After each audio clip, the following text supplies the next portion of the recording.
Hope that didn't scare you.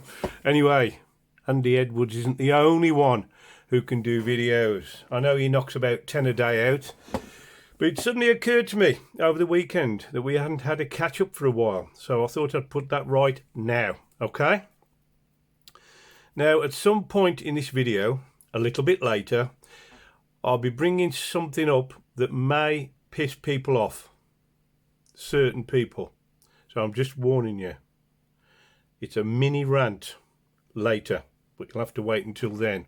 Before then, I wanted to basically give you some background to myself and my wife Louise, and explain how we got to where, to my phone, explain how we got to where we are now. Okay, so just bear with me. I know that people's interest spans these days are literally a matter of 10 seconds. So if you're still watching, then I'll consider that a bonus.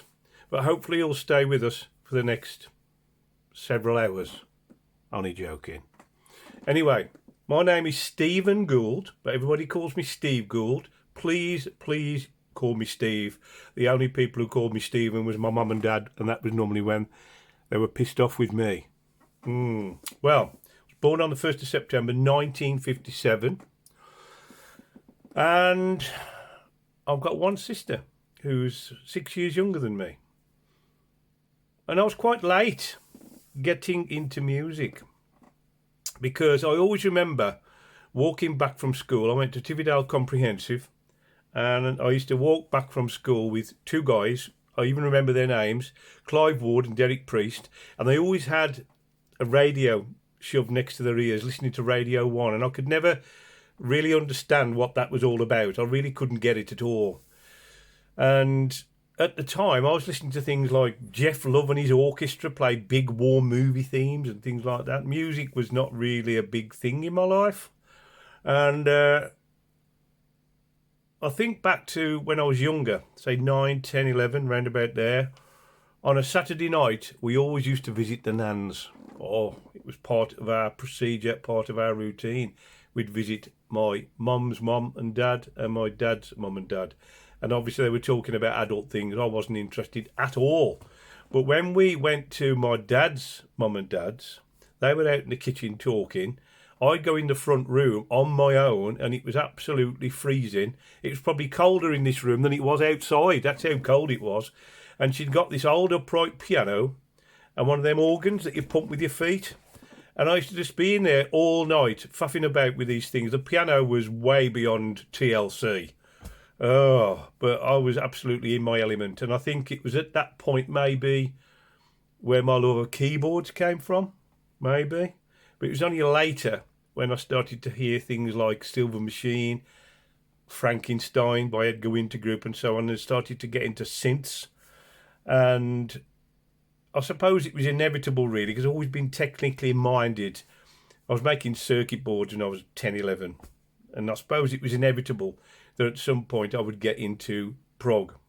So the first band I was heavily into, and I went to see them loads of times during the 70s, was Hawkwind. Went to see them first at Wolverhampton Civic Hall, 75 pence guys, with support from the Southern Brothers, and I was 15 at the time, and I've been going to gigs ever since. Okay? A lot of the time on my own, because a lot of the people I knew didn't get the music that I was into at that time.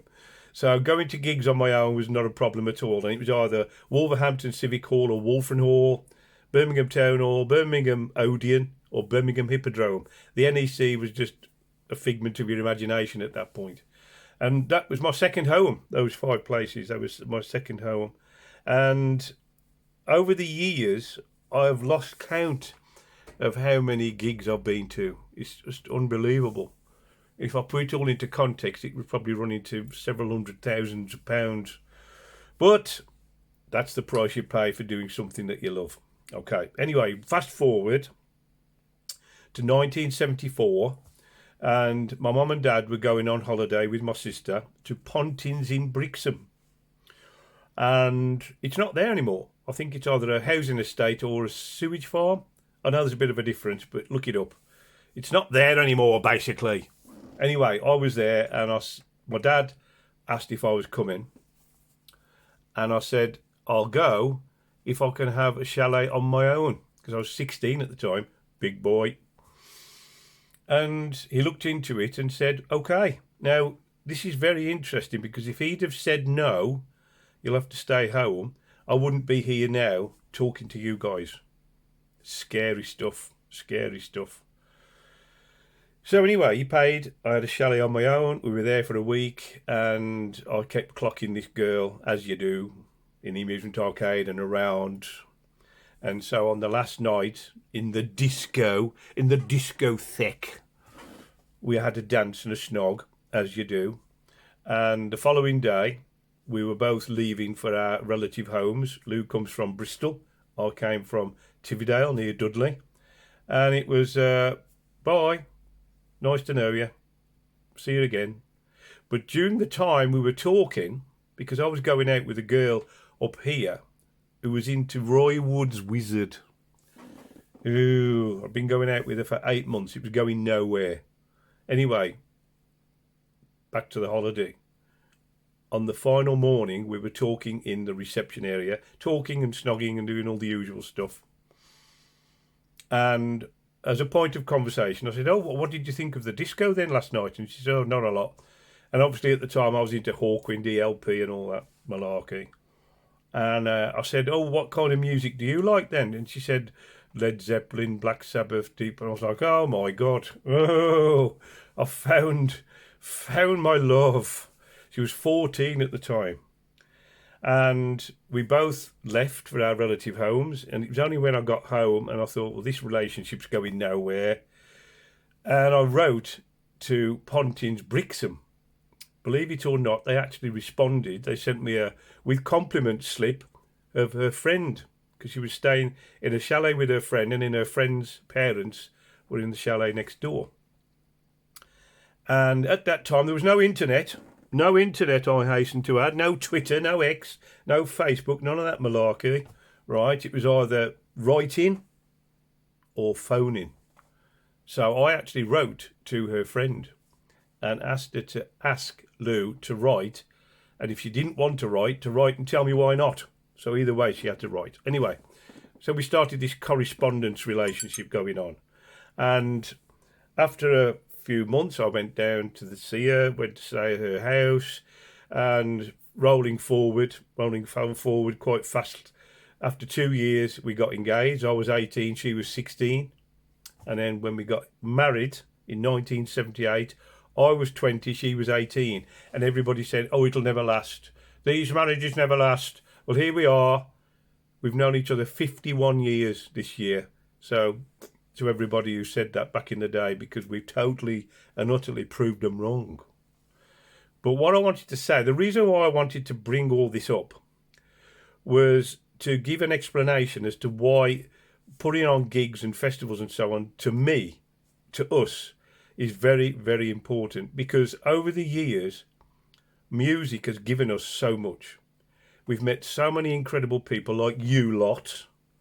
We've been to so many places, so many gigs, and we wouldn't have done it if we hadn't had this mutual love of music. We've got many other common interests, but music is our passion, if you like. Now, neither of us are musicians, although Lou was learning to play the piano when I met her, and her maiden name was Wakeman, I hasten to add. We're neither of us musicians, but in a way, I felt that we needed to do something to put something back for all the love and joy and emotion that we've had from music. So that's where the passion for putting on gigs comes from for me. I originally joined Midlands Metalheads, as it was at the time, and that was through my eldest daughter, who was working for them at the time, and she put my name forward. And the only reason I originally got involved was to do reviews, because I thought if I do reviews, it means I'm going to get the albums before everybody else, you see. There was method in my madness. But I decided to go with doing DJ, because believe it or not, when I left school, I wanted to do one of two things, either DJ or an astronaut. That was the two things I wanted to be.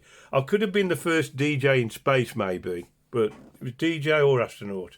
So obviously, roll on all these years, I basically fulfilled a role because I've always had a technical job, instrumentation, controls, electronics, that type of thing. Always very technical. So I suppose going into computers and IT was a natural thing for me, and it's played a big part in my life over the years. And even now, I'm out helping the older generation come to terms with IT and all the wonders of modern technology. It's an absolute joy to help these people.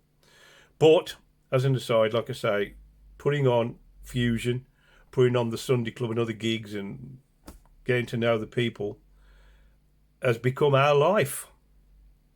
It really has. And so, in a very short period of time, in fact, a couple of weeks, we have Fusion 6. But prior to that, on Sunday, February the 23rd, at 45 Live in Kidderminster, which is totally becoming a home for prog in the West Midlands. There's so many incredible gigs coming up at that venue in the next 12 months. And obviously part of the Sunday Club, it meets on the last Sunday of every month. Next Sunday, the 23rd of February, we have a band from Coventry called Vamoosery. And we also have a band called Fluctus Quadratum, who played at Fusion last year, was it? Or the year before? I totally lose track of time. Anyway, they'll be playing on Sunday, February the 23rd. Now, I realise that for some of you, getting there might be a challenge. Physically, economically, geographically, whatever. It could be a challenge getting to 45 Live. So we've introduced a streaming option. Now, this streaming option works in two ways. You can go on the Sunday Club website, which is thesundayclub.net, and you can pay for the whole year for £60. And that gives you access to every Sunday Club gig. And there's 2 bands every night, so that works out at £2.50 a band. Okay? But meanwhile, I've come up with a mega streaming option for £70, that's another £10, which gives you access not just to the Sunday Club, but to every band that's playing at Fusion. And there's 20 bands playing at Fusion.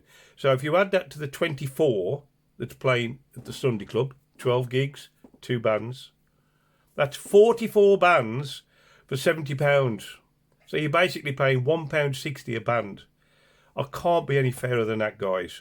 Now, the good news is, and I think some of you may be under a slight misunderstanding, with the streaming option, you might think, oh, well, I might not be there, or I might be out, or, you know, it might be inconvenient to watch it at that particular time.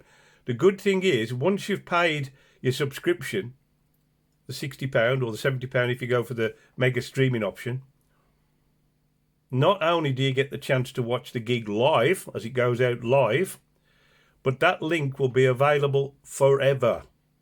But it will only be available to those who've paid the subscription. Does that make sense? So you might think, well, I don't want to commit to the streaming option because, like I say, I might be out or might have something happen and I'll miss it. But don't worry, because you will be sent a link, and that link will give you access to the live stream, and that link will still be active after the gig, so you can watch it at your leisure. So what we're going to do now, we're going to have a short break, and I'm going to play you a video from Vamoosery, who are the support band on Sunday. Young guys, good to see some young blood in the prog genre. It really is. So check it out, guys. Have a look at Vamoosery, and I'll catch you on the other side.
So what did you think of them? Vamoosery, they're a support band this coming Sunday, February the 23rd at 45 Live, where they're supporting Fluctus Quadratum, and we'll have a track from them a little bit later. Now, if you recall at the start of this video, I said I'll be covering something that might piss people off. A small group of people, maybe. I'm hoping that you're all very understanding and open-minded, because we're proggers after all, okay? Now I've had to make some copious notes for this part of the video, so you might have to excuse me if I glance to the left hand side. What I want to do, I want to address a certain group of people today, okay? So we're going to use a filtering process. So we're going to start by saying this next part of the video is for people who like music. Okay? So if you like music, sorted. If you love music, if you live for music, you're very welcome indeed. We're going to go one stage further. If you love prog, so not just love music, but love prog, you're definitely in the right place. If you only listen to prog from the 70s, because I know that there's some people out there who will only listen to proper prog from the 70s, all the classic bands, yes, Camel, Gentle Giant, Genesis ELP, the whole malarkey going on. And I'll be honest, I grew up with that music, and it means a great deal to me. It really does. It's like modern classical music. It will never ever die, and we have to thank those bands for basically planting the seeds of the music that we're enjoying today. So I've got no problem with music from the 70s. Love, love, love it. Grew up with it. But if you only listen to prog from the 70s, because in your eyes prog died in 1977, then I'm afraid I'm not talking to you guys. Not talking to you today in this video. If you want to go away and listen to Yes and Genesis and all that stuff, go for it. But unless you're just curious to listen on, then that's fine. But I'm not aiming at you today. So, love music, love prog, willing to listen to prog not just from the 70s. Are you with me so far? Right. Do you like live music? Do you love live music? And I'm not meaning people who've got a copy of Yes songs. Oh, I love live music. I've got Yes songs and I've got Welcome Back My Friends by ELP. I'm not talking about that live music. If you only like to listen to live albums, which are great, we have got hundreds of the things, and we watch one regularly, either a Blu-ray or listen to a live album on a Saturday night. It's a regular occurrence for us. We love live DVDs, Blu-rays, music, the whole lot going on. If you only like to listen to live albums, tapes, DVDs and so on, there's nothing wrong with that. But if that's all you like to do when it comes to live music, then again, I'm not talking to you today. If you want to carry on listening, that's fine. If you're just curious, absolutely fine, stay with us. But I'm not aiming this part of the video at you. If you only like to listen or watch live DVDs or albums, okay? If you only like to go to big live events, okay? So obviously we not so long ago had the Peter Gabriel tour. David Gilmour played the Albert Hall, so on and so forth. So I know there's those of you out there will only go to live gigs if it's a big band, if you know the band, like Steve Hackett or whatever, right? And again, there's nothing wrong with that, if that's what you want to do. I'm not condemning or knocking anybody today. So if you feel rejected, I'm sorry. I'm not doing it for that reason. I'm just trying to, if you like, break it down, the kind of people that I want to talk to today, right? So love music, love prog, love prog not just from the 70s, although that was a magical time indeed, one of the best decades of my life. Not just listening to live albums or DVDs, and not just listening or going to great big events like Peter Gabriel and obviously the Genesis tour, right? Because we have to bear in mind, guys, that these bands, King Crimson, Genesis, yes, they're charging 70, 80, 100 plus pounds for a gig. They all started out somewhere. Genesis, back in 1971, did what was called the Six Bob Tour, where they went out with Lindisfarne and Van der Graaf Generator for 6 bob, which is like 30p in modern day value. I went to see PFM with support band Isotope at Dudley College of Education, 50 pence, back in 1974, I believe it was.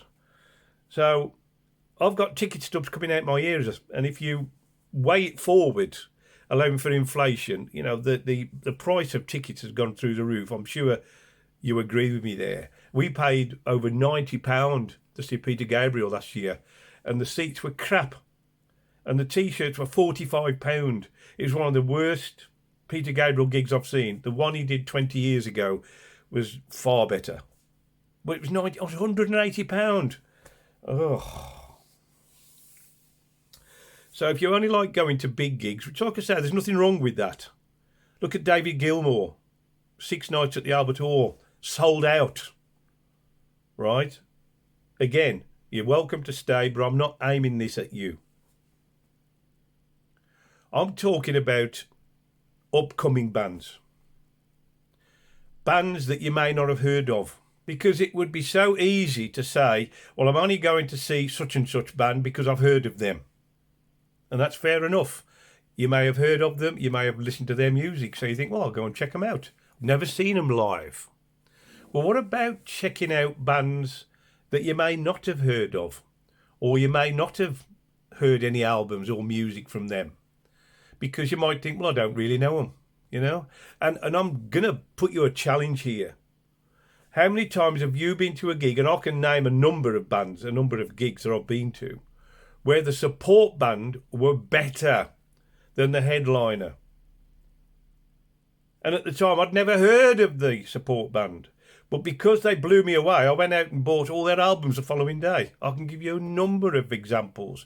And Lou bought up a case the other day. We had the first Montrose album on, which is an absolute classic rock album. And she said they supported Status Quo. Blew Quo off the stage. They actually did an encore. They're one of the only support bands she's ever been to where they did an encore. And yet she'd never heard of them before, you know? So what I'm basically trying to say is, just because you've not heard of a band, just because you've not heard their music or come across them before, doesn't necessarily mean that they're not worth listening to. I sent a copy of Not of This World by Pendragon to my dear friend Brian in Telford. Blew him away. He went and bought every Pendragon album. These things happen. Now, you might say, well, we haven't really got the money. We haven't got the money to pay for these gigs. Well, why did David Gilmour sell out the Albert Hall? 6 nights. Why did the Genesis tour sell out and the tickets were going for stupid money? You know what I mean. £200, £300, £400. I'm basically giving you guys the opportunity to check out bands that are up and coming. Show your support for them because they need it. We need to support live prog. Because if we don't, it will die. Now, the other thing I need to basically bring in at this point, and this is something that's come up a number of times on social media, right?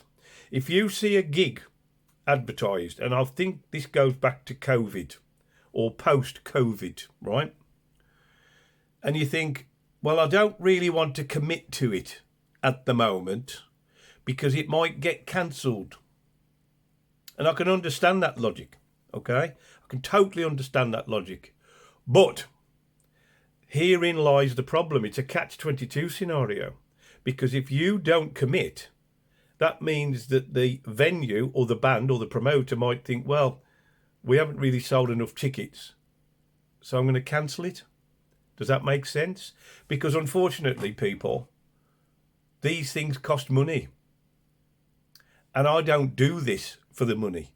And I've said that many, many times. I know it's a cliche, but I don't do this for the money. I do it for the love of it. And I just come across these bands and I just want to share them with you lot.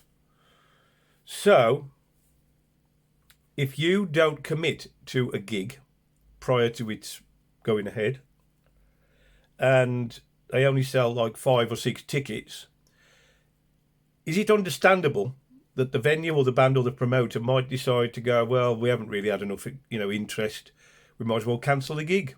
And then when they cancel the gig, everybody comes out the woodwork and goes, oh, I was going to go to that, I was going to pay on the door. Yeah, but how do people know? How do promoters know? How do venues know that you're going to go? We can't read minds. We're not out there doing some field work, some surveys. Hello there, do you intend to go to the gig on Saturday or not? Or are you going to pay up front, Because the problem is, prog is a niche genre, okay? Very much a niche genre. So the glory days have gone. We've already mentioned the 70s. I remember going to see Yes at Wembley Arena and all that lot going on. It was an incredible decade for prog. It was very much when prog was at its height. We're never going to see that again. We're never going to see that again. Great big venues putting on elaborate stage shows. Unless you're going to pay stupid money. And then you're going to get people moaning about the prices. Look at all this Black Sabbath on July the 5th. That thing has sold out completely. Despite the fact that people were moaning about the prices. Right? It's sold out. So don't ever complain about economic crisis to me. Because if you want to see a band enough, you will pay the money. And I've said this to Mark Carter, who owns 45 Live. You put the right band on, people will come. They'll pay whatever. And this is the problem. A lot of these venues, they put tribute bands on because they know it'll draw people in. And then people moan, oh, well, they're only playing tribute bands. Is it any wonder? How many gigs have you been to where there's 6 blokes and a dog?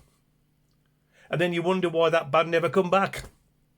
Because they might have been rehearsing for months. And then the cost of getting there and all this, boom, they don't bother coming back because they're going to lose money. So although they love doing it, although they embrace every aspect of what they do, they can't carry on doing it because they're losing money. I remember going to see Enchant at the Robin a number of years ago when they were promoting their last album, The Great Divide, and there were like 20 people in the room. They've come over from America. And is it any wonder that they're not coming back? I'll rest my case. So, what I'm ultimately trying to say is, you've got the opportunity here to show your support for up-and-coming bands for not that much money. £70 for a mega streaming option, right? I admit that not everybody can get to 45 Live in Kidderminster.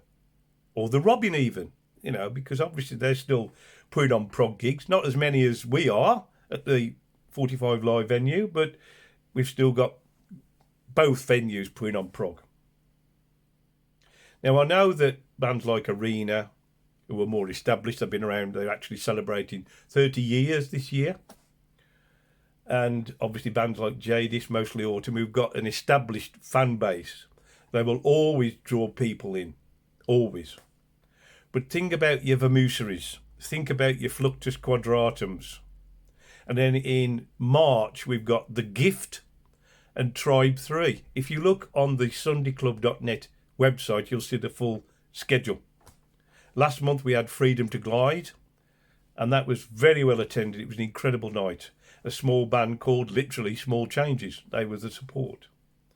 But if you look at the lineup that we've got for the rest of the year, we've got Solstice, we've got League of Lights, we've got Ebb, we've got Sonic Tapestry, we've got an incredible lineup. Now, there's an example, Sonic Tapestry, right? They played at Prog for Piat down in Abingdon last year. And Mark Cunningham, who's a very, very dear friend of mine who puts that on, I actually suggested Sonic Tapestry to him because we had them at the very first Fusion in 2018. Incredible band, especially live. And I'll tell you what, I did a survey. I actually introduced Sonic Tapestry at the start of their set and asked for people to put their hands up. Who's heard of Sonic Tapestry? It's about 12 people. Who's heard their music? And the numbers were getting smaller. Who's seen them live? There were about 3 people, right? But I'll tell you what, they absolutely blew the stage apart. I think everybody agreed they were the best band of the weekend. They were amazing. But how many people had heard of them before? Needless to say, they sold out of CDs. What does that tell you? At the start of their set, nobody had heard of them. At the end, everybody bought their CDs. Last year's Fusion, I'll give you another example, and then we're going to have another music video. We're going to have a music video from Fluctus Quadratum, okay? Give you one more example, then we have another video, right? Last year, we had Overhead from Finland. They came over, they did a 1-hour set. That's all they did. They came over just for that 1-hour set. They played before more people in that 1-hour set than they would have if they'd have done a 6-date tour. London, Manchester, Birmingham, you name it. If they'd have covered the whole country, they'd have had van hire, accommodation, fuel, all that stuff going on. They came over, did that 1-hour set, played to more people at the Civic in Stourport last year than they would have done if they'd have done a tour of the UK. Condensed it. And I said at the start of their set, these guys are going to blow you away. And they did. Everybody come up to me afterwards and said, you were absolutely right. They sold a shit ton of merch. Right? But before their set, not many people had heard of them. In fact, it was a very small number of people. But they sold out of merch. What does that tell you? So bear that in mind, okay? Because I'm going to leave you now with Fluctus Quadratum. And I'll come back to you afterwards.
footprints I'd left from before. Now I'm stuck walking circles again between life and pretend.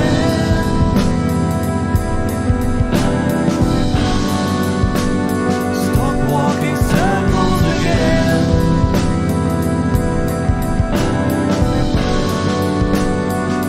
Between life and pretend.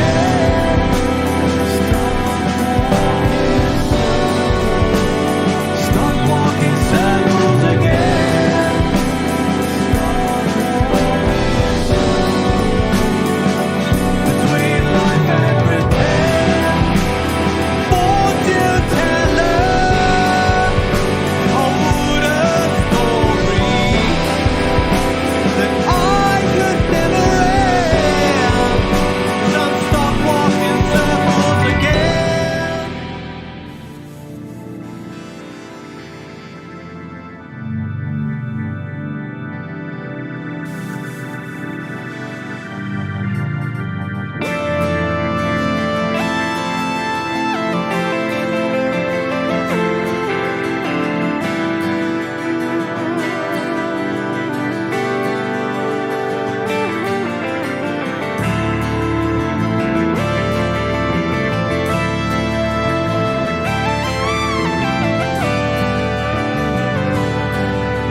brothers or sisters, all he said. One gesture and the man was dead. No one sleeps until you find what should be mine. No one sleeps until you find what should be mine.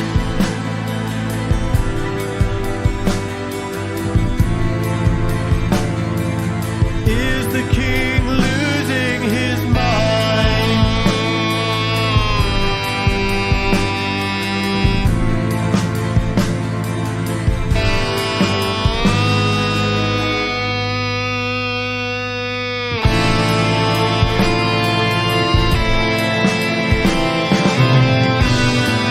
Guardians keep me safe.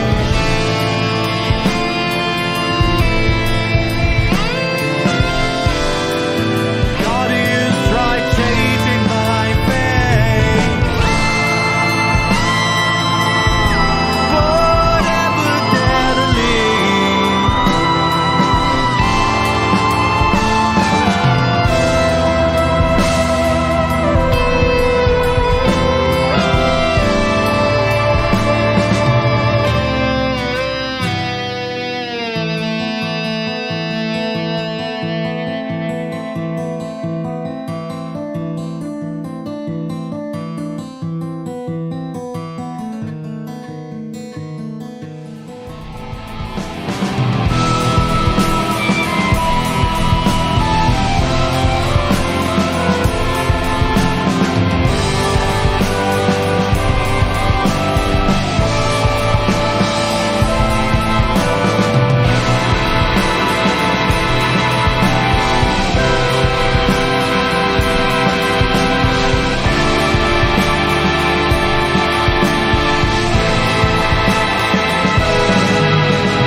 I think it's very safe to say that if you enjoy synths and mellotrons and all that going on, you're going to love Fluctus Quadratum.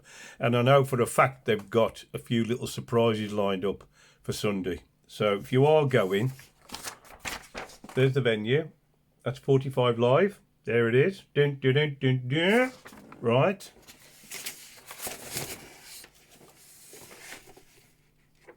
Everything's falling over. There you go. The Sunday Club. Keeping live music alive. We've got to do it, guys. We've got to do it. Right. Now. All the details for the Sunday Club. There you go. SundayClub.net. It started last month. And it's the last Sunday of every month from now till the end of the year and beyond. I'm hoping it'll carry on. But at the moment, we've got a full lineup for the rest of the year. Now, if you do want to come, there you go. It costs you £15 a month by subscription. So you're saving just under a fiver every gig. It costs you £180 in total. But if you do pay up front, right, if you want to pay up front for the whole year, it's £160. So you're actually saving another £20. I think overall, you're saving about £78 if you compare it to how much it would cost if you went to the venue. Now, obviously, like I mentioned earlier, the streaming option I think is incredible value. £70, 44 bands, and you can watch the video afterwards as many times as you like. Okay, but it will not be given out to anybody who's not paid the subscription, whether they pay the Sunday Club subscription or the mega streaming option, whatever.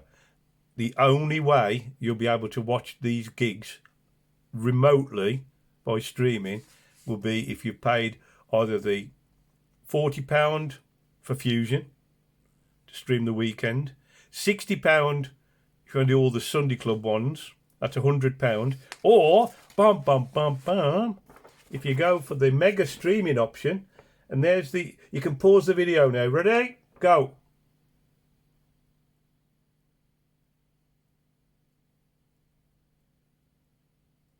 Okay, have you got it? Go to that website. £70, 44 bands. Guys, we need your support. Support these grassroots bands, because you never know, they could be the next Genesis or Yes or whatever. Don't just put prog in a very narrow alley of all the bands that you know and love. We really do need to embrace the more lesser known bands. And this is what I aim to do with Fusion. You've got all the well-established bands, like this year we got Solstice, Von Hertzen Brothers, Lazuli. But then you start looking at the more obscure bands like Hippocamp Project from Poland, Ellesmere from Italy. Lesser known bands, but I'll tell you, when you see them, when you hear them, they will blow you away. I'm very fortunate doing the Lost Art radio show, in that I get music sent to me. I had the new Pearl Handled Revolver album turn up on Saturday. It's amazing. Don't come out till April. I've also had the new Circa 5 CD, which came today. So I'll get access to all this music beforehand. There isn't enough hours in the day, basically, to listen to it all. But I listen to so much music during the day, during the week, and putting the show together, I'll get access to all this music. So in some respects, I suppose I'm privileged that I get to hear this music more so than anybody else, but it also gives me the opportunity to check out these bands I've not heard before, because I like to give the unknown voices a platform. Okay, and I think with the Sunday Club and Fusion, it allows me to do that, give these bands to you guys to check out. So I'm going to end it there. I've rambled on far too long. I hope you've enjoyed Fluctus Quadratum and Vamoosery, and I hope it's I hope it's maybe thrown a whole new light on the live music scene for you lot. Obviously, I'm coming at it from a promoter point of view, but I'm also coming at it from a love of the music point of view. So all that's left for me to say is thank you for watching. Your support is much appreciated, more than you will ever know. Have a great rest of the week, and we hope to see you either in person at either Fusion or the Sunday Club, or online at the streaming option. £70, 44 bands. What more can I say? Total and utter bargain. Have a great week, guys, and I'll catch up with you hopefully very soon.